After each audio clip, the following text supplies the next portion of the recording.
Bismillahirrahmanirrahim. Assalamualaikum warahmatullahi wabarakatuh. Kami mahasiswa UIN Raden Fatah Palembang. Video ini dibuat untuk menyelesaikan tugas kelompok mata kuliah Manajemen Mutu Pendidikan dengan dosen pengampu Bapak Afif Alfianto MPDI.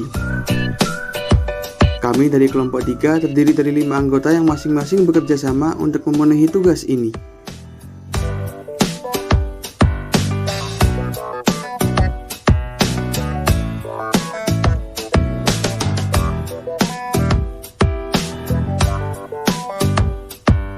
Baik, yang pertama saya akan memperkenalkan anggota kelompok kami. Yang pertama saya sendiri, Ahyarul Umam dengan NIM 1930203125. Nafa Fauriani dengan NIM 1930203145. Intan Febi Andini dengan NIM 1930203083. Diah Islamiyah dengan NIM 1930203117. Dan yang terakhir yaitu Kusnul Arifah dengan NIM 1920203201. Kami dari kelompok 3 akan membahas tentang pelanggan dan kepuasan pelanggan.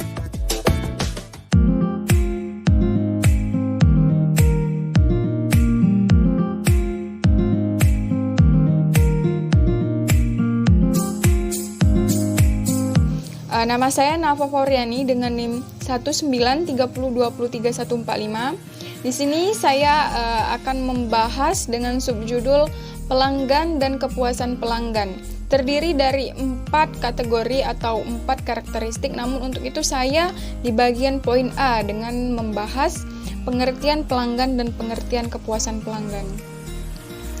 Baik, langsung saja ya, di mana kalimat pelanggan ini tentu sudah tidak asing lagi di telinga kita, sudah sangat familiar di bagian masyarakat, dan lain sebagainya.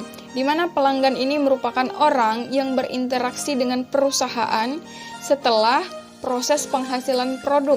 Menurut Edward Silas, di mana secara gamblang ia memberikan hubungan antar pelanggan yang ada di dalam lembaga pendidikan, baik itu di sekolah maupun di perguruan tinggi negeri. Menurutnya ada 3 jenis pelanggan, yaitu pelanggan primer, pelanggan sekunder, dan pelanggan tersier. Di mana pelanggan primer ini adalah mereka yang langsung menerima jasa pendidikan tersebut, seperti peserta didik. Langsung sehingga antara guru dan peserta didik itu terjadinya timbal balik secara langsung. Kemudian pelanggan sekunder, di mana mereka yang mendukung pendidikan, seperti orang tua maupun pemerintah, mereka yang memberi dorongan, mereka yang memberi jalan, sehingga terjadilah yang namanya pelanggan sekunder. Kemudian yaitu pelanggan tersier, di mana pelanggan tersier ini adalah mereka secara tak langsung memiliki andil, tetapi memiliki peranan penting dalam pendidikan seperti pegawai, pemerintah, dan masyarakat. Kemudian poin selanjutnya yaitu pengertian kepuasan pelanggan, di mana pengertian ini respon dari pelaku yang ditunjukkan oleh pelanggan dengan membandingkan antara kinerja dan hasil yang dirasakan oleh harapan. Misal nih, bagaimana seorang produsen melayani konsumennya? Apakah produk yang ditawarkan itu sudah sesuai dengan kualitas yang ditarifkan sekian harga darinya? Baik, mungkin itu saja. Selanjutnya saya serahkan kepada pemateri selanjutnya. Mohon maaf apabila ada kesalahan dalam pengucapan kata. Saya akhiri. Wassalamualaikum warahmatullahi wabarakatuh. Assalamualaikum warahmatullahi wabarakatuh. Di sini saya akan menyebutkan poin-poin membedakan jenis-jenis pelanggan. Ada 4 jenis pelanggan dalam pendidikan. Satu yaitu siswa sebagai pelanggan, yang kedua yaitu staf sebagai pelanggan, yang ketiga orang tua dan masyarakat sebagai pelanggan, yang keempat yaitu pemerintahan sebagai pelanggan. Di sini saya akan menjelaskan sedikit tentang siswa sebagai pelanggan, yaitu sekolah dan perguruan tinggi ada untuk siswa. Tanpa orang yang bersedia untuk menghadiri lembaga, maka tidak adanya sekolah. Yang kedua yaitu staf sebagai sekolah. Setiap orang menjalankan bisnis yang berhasil akan tahu bahwa jika staf yang tidak produktif dan menyebabkan bencana untuk bisnisnya, staf di lembaga pendidikan adalah pelanggan internal, di mana organisasi pendidikan berusaha untuk membuat mereka senang. Yang ketiga yaitu orang tua dan masyarakat sebagai pelanggan. Orang tua dari siswa memiliki kepentingan dalam hasil dari pendidikan yang diberikan oleh sebuah instruksi. Yang keempat itu pemerintahan sebagai pelanggan. Semua lembaga pendidikan bertanggung jawab kepada pemerintah karena pemerintah memiliki suatu badan yang dibentuk untuk memeriksa standar sekolah dan produk yang ditawarkan kepada siswa. Ada juga beberapa jenis pelanggan dalam manajemen mutu terpadu, yaitu 1. Pelanggan internal, yang kedua pelanggan antar, dan yang ketiga pelanggan eksternal. Mungkin sekian penjelasan dari saya. Wassalamualaikum warahmatullahi wabarakatuh. Assalamualaikum warahmatullahi wabarakatuh. Saya Dia Islamia dengan NIM 1930203117. Di sini saya akan memberikan penjelasan dari materi di bagian poin C, yaitu tentang karakteristik pelanggan. Menurut Zathami, Berry, dan Pasha Surman, mereka berhasil mengidentifikasi adanya 5 kelompok karakteristik pelanggan yang digunakan para pelanggan dalam mengevaluasi kualitas jasa, antara lain 1. Bukti langsung, 2. Kehandalan, 3. Daya tanggap, 4. Jaminan, 5. Empati. Di sini saya akan menjelaskan dari penjelasan 5 karakteristik tersebut. 1. Bukti langsung meliputi dengan adanya fasilitas fisik, perlengkapan, pegawai, dan sarana komunikasi. 2. Kehandalan. Kehandalannya itu dengan memberikan kemampuan pelanggan yang sesuai dijanjikan dan sangat memuaskan. 3. Daya tanggap. Daya tanggap merupakan keinginan para staf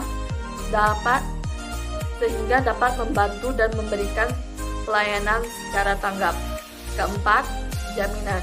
Jaminan merupakan dalam kategori cakupan kemampuan, kesopanan, serta sifat yang dapat dipercaya dari masing-masing para staf tersebut, seperti terbebas dari bahaya dan resiko dan keraguan-keraguan yang ada pada diri mereka.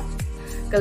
Empati. Empati merupakan kemudahan kita dalam menghubungkan komunikasi yang baik dan memenuhi kebutuhan para pelanggan. Mungkin itu saja yang dapat saya sampaikan. Materi terakhir akan dilanjutkan oleh rekan pemateri yang lain. Saya akhiri. Wassalamualaikum warahmatullahi wabarakatuh.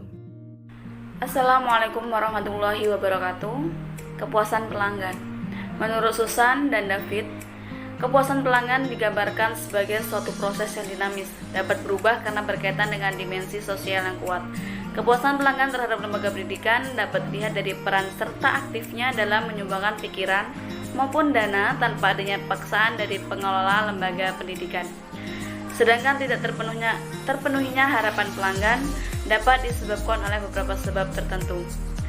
Kepuasan pelanggan internal sekolah pada dasarnya adalah jika mereka dapat bekerja atau menjalankan tugas dengan dukungan fasilitas, sarana dan prasarana yang memadai, mendapatkan kompensasi yang layak atas kinerja yang telah diberikan, baik dalam bentuk finansial, material maupun non-material, serta kesejahteraan secara luas. Sebagai wujud atau bukti adanya kepuasan pelanggan internal sekolah adalah para guru, tenaga administrasi, pustakawan, laboran, tenaga kebersihan dan keamanan menjalankan tugas dan fungsinya dengan baik, sesuai sistem, prosedur, dan tata kerja yang telah ditentukan. Dengan adanya kepuasan pelanggan internal ini, diharapkan mereka dapat mewujudkan kepuasan terhadap pelanggan eksternal sekolah. Kepuasan pelanggan mencakup perbedaan antara harapan dan kinerja atau hasil yang dirasakan.